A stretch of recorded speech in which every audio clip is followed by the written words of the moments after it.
The Jewel of Bos by Leigh Brackett. Chapter 1. Mouse stirred the stew in the small iron pot. There wasn't much of it. She sniffed and said, "You could have stolen a bigger joint. We'll go hungry before the next town." "Uh-huh," Ciaran grunted lazily. Anger began to curl in Mouse's eyes. "I suppose it's all right with you if we run out of food," she said sullenly. Ciaran leaned back comfortably against a moss-grown boulder and watched her with lazy gray eyes. He liked watching Mouse. She was a head shorter than he, which made her very short indeed, and as thin as a young girl. Her hair was black and wild, as though only wind ever combed it. Her eyes were black too, and very bright. There was a small red thief's brand between them. She wore a ragged crimson tunic, and her bare arms and legs were as brown as his own. Ciaran grinned. His lip was scarred, and there was a tooth missing behind it. He said, "It's just as well. I don't want you getting fat and lazy." Mouse, who was sensitive about her thinness, said something pungent and threw the wooden plate at him. Ciaran drew his shaggy head aside enough to let it by, and then relaxed, stroking the harp on his bare brown knees. It began to purr softly. Ciaran felt good. The heat of the sunballs that floated always lazy in the reddish sky made him pleasantly sleepy. And after the clamor and crush of the market squares in the border towns, the huge, high silence of the place was wonderful. He and Mouse were camped on a tongue of land that licked out from the Phrygian hills down into the coastal plains of Atlantia. A shortcut, but only gypsies like themselves ever took it. To Ciaran's left, far below, the sea spread sullen and burning, cloaked in a reddish fog. To his right, also far below, were the Forbidden Plains, flat, desolate, and barren, reaching away and away to the upcurving rim of the world, where Ciaran's sharp eyes could just make out a glint of gold, a mammoth peak reaching for the sky. Mouse said suddenly, "Is that it, Kiri? Ben-Beatha, the Mountain of Life?" Ciaran struck a shivering chord from the harp. "That's it." "Let's eat," said Mouse. "Scared?" "Maybe you want me to go back. Maybe you think a branded thief isn't good enough for you. Well, I can't help where I was born or what my parents were, and you'd have a brand on your ugly face too if you hadn't just been lucky." She threw the ladle. This time her aim was better, and Ciaran didn't duck quite in time. It clipped his ear. He sprang up, looking murderous, and started to heave it back at her. And then, suddenly, Mouse was crying, stamping up and down and blinking tears out of her eyes. "All right, I'm scared. I've never been out of a city before, and besides—" She looked out over the silent plain to the distant glint of Ben-Beatha. "Besides," she whispered, "I keep thinking of the stories they used to tell about Bos the Immortal and his androids and the great beasts that served him, and about the Stone of Destiny." Ciaran made a contemptuous mouth. Legends, old wives' tales, songs to give babies a pleasant shiver. A small glint of avarice came into his gray eyes. "But the Stone of Destiny, it's a nice story, that one. A jewel of such power that owning it gives a man rule over the whole world." He squinted out across the barren plain. "Someday," he said softly, "maybe I'll see if that one's true." "Oh, Kiri!" Mouse came and caught his wrists in her small, strong hands. "You wouldn't. It's forbidden. No one that's gone into the Forbidden Plains has ever come back." "There's always a first time," he grinned. "But I'm not going now, Mousie. I'm too hungry." She picked up the plate silently and ladled stew into it and set it down. Ciaran laid his harp down and stretched. A tough, wiry little man with legs slightly bandy and a good-natured hard face. He wore a yellow tunic even more ragged than Mouse's. They sat down. Ciaran ate noisily with his fingers, Mouse fished out a hunk of meat and nibbled it moodily. A breeze came up, pushing the sunballs around a little, and bringing tatters of red fog in off the sea. After a while, Mouse said, "Did you hear any of the talk in the market squares, Kiri?" He shrugged. "They gabble. I don't waste my time with it." "All along the border countries they were saying the same thing. People who live or work along the edge of the Forbidden Plains have disappeared. Whole towns of them sometimes." "One man falls into a beast pit," said Ciaran impatiently, "and in 2 weeks of gossip the whole country has vanished. Forget it." "But it's happened before, Kiri, a long time ago." "A long time ago, some wild tribe living on the plains came in and got tough, and that's that." Ciaran wiped his hands on the grass and said angrily, "If you're going to nag all the time about being scared—" He caught the plate out of her hands just in time. She was breathing hard, glaring at him. She looked like her name, and cute as hell. Ciaran laughed. "Come here, you." She came sulkily. He pulled her down beside him and kissed her and took the harp on his knees. Mouse put her head on his shoulder. Ciaran was suddenly very happy. He began to draw music out of the harp. There was a lot of distance around him, and he tried to fill it up with music. A fine free spate of it out of the thrumming strings. Then he sang. He had a beautiful voice, clear and true as a new blade, but soft. It was a simple tune about 2 people in love. Ciaran liked it. After a while, Mouse reached up and drew his head around, stroking the scar on his lip, so he had to stop singing. She wasn't glaring any longer. Ciaran bent his head. His eyes were closed, but he felt her body stiffen against him, and her lips broke away from his with the little gasping cry, "Kiri! Kiri, look!" He jerked his head back, angry and startled. Then the anger faded. There was a different quality to the light, the warm, friendly, reddish sunlight that never dimmed or faded. There was a shadow spreading out in the sky over Bambiatha.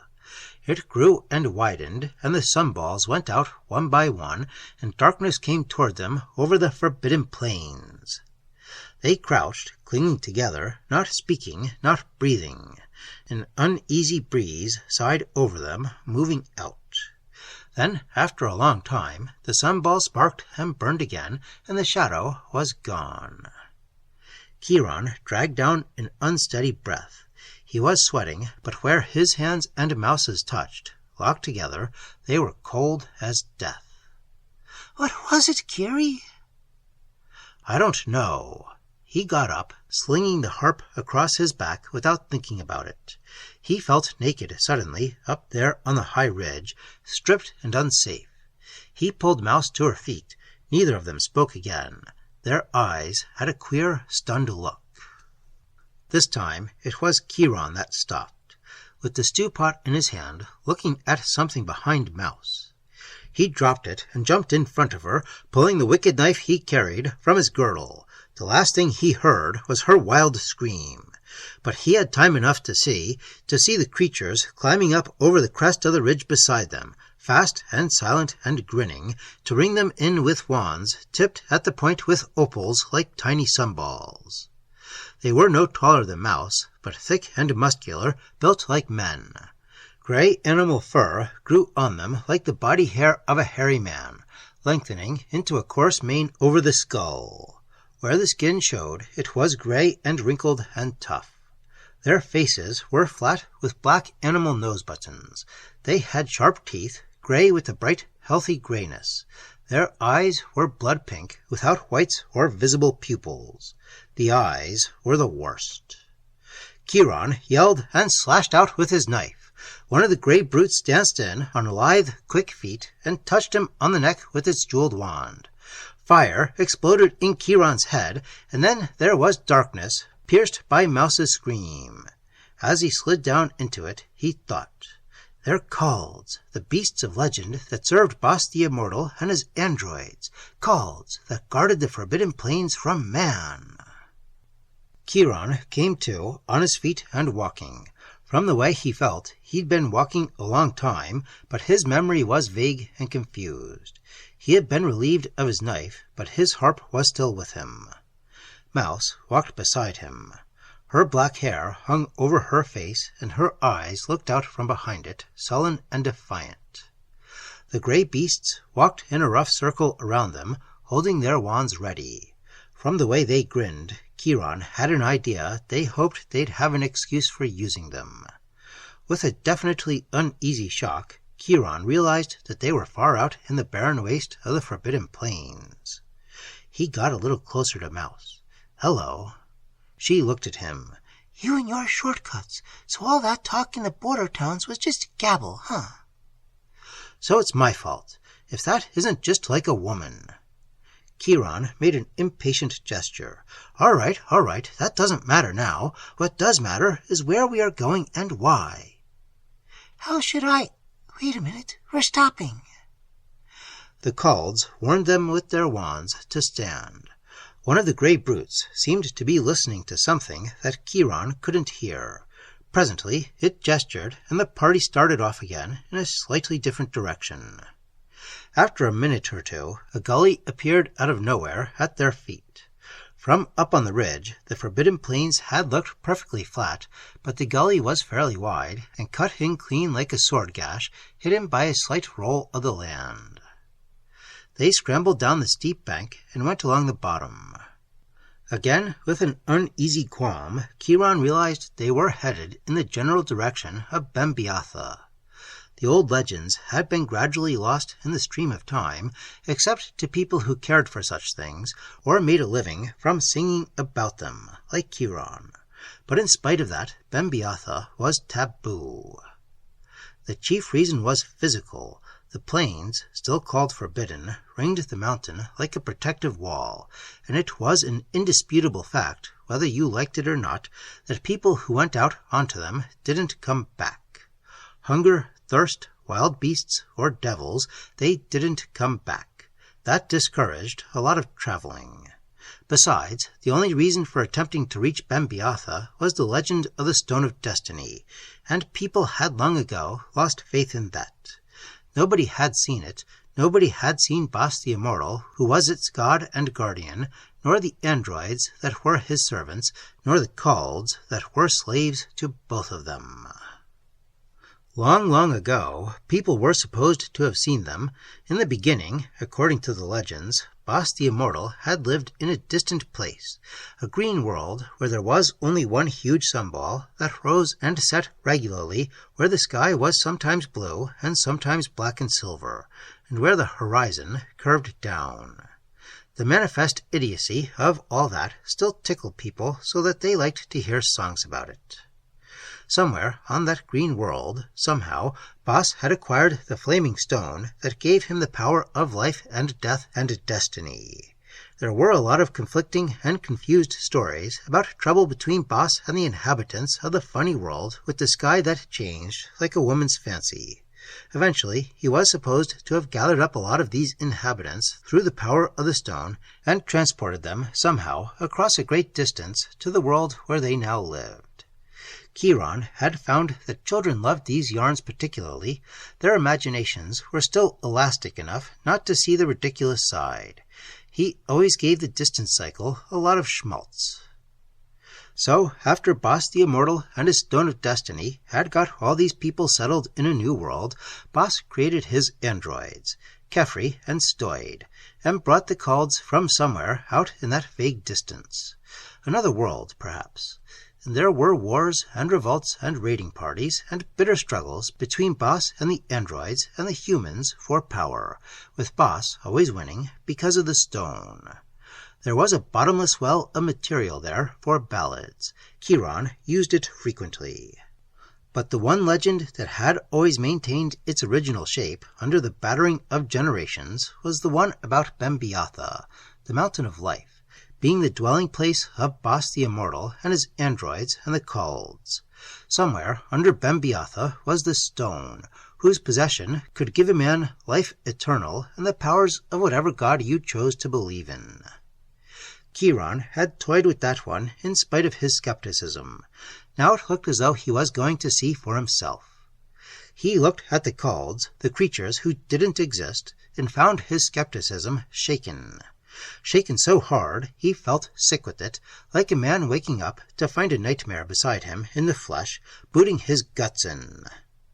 If the Kalds were real, the androids were real. From the androids you went to Boss, and from Boss to the Stone of Destiny.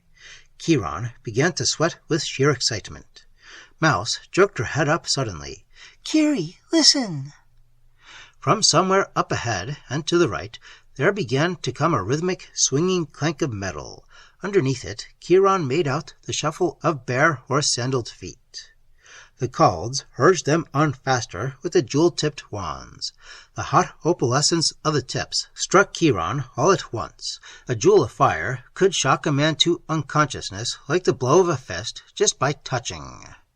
The power of the stone, perhaps. The Stone of Destiny, sleeping under Bembiata. The shuffle and clank got louder. Quite suddenly, they came to a place where the gully met another one almost at right angles and stopped. The ears of the Kalds twitched nervously. Mouse shrank in closer against Ciaran. She was looking off down the new cut. Ciaran looked too. There were Kalds coming toward them, about 40 of them with wands. Walking between their watchful lines were some 90 or 100 humans, men and women, shackled together by chains run through loops in iron collars. They were so close together they had to lockstep, and any attempt at attacking their guards would have meant the whole column falling flat. Mouse said with vicious clarity, One man falls into a beast pit, and in 3 weeks of gossip, a whole town is gone. Ha! Ciaran's scarred mouth got ugly. Keep going, Mousie. Just keep it up. He scowled at the slave gang and added, But what the hell is it all about? What do they want us for? You'll find out, said Mouse, you and your shortcuts. Ciaran raised his hand. Mouse ducked and started to swing on him. A couple of Kalds moved in and touched them apart, very delicately, with the wands. They didn't want knockouts this time, just local numbness. Ciaran was feeling murderous enough to start something anyway, but a second flick of the wand on the back of his neck took the starch out of him. By that time, the slave party had come up and stopped. Ciaran stumbled over into line and let the Kalds lock the collar around his neck. The man in front of him was huge, with a mane of red hair and cords of muscle on his back the size of Ciaran's arm. He hadn't a stitch on, but a leather G-string. His freckled, red-haired skin was slippery with sweat. Ciaran pressed up against him, shut his mouth tight, and began to breathe very hard, with his face turned as far away as he could get it. They shackled Mouse right in back of him. She put her arms around his waist tighter than she really had to. Ciaran squeezed her hands.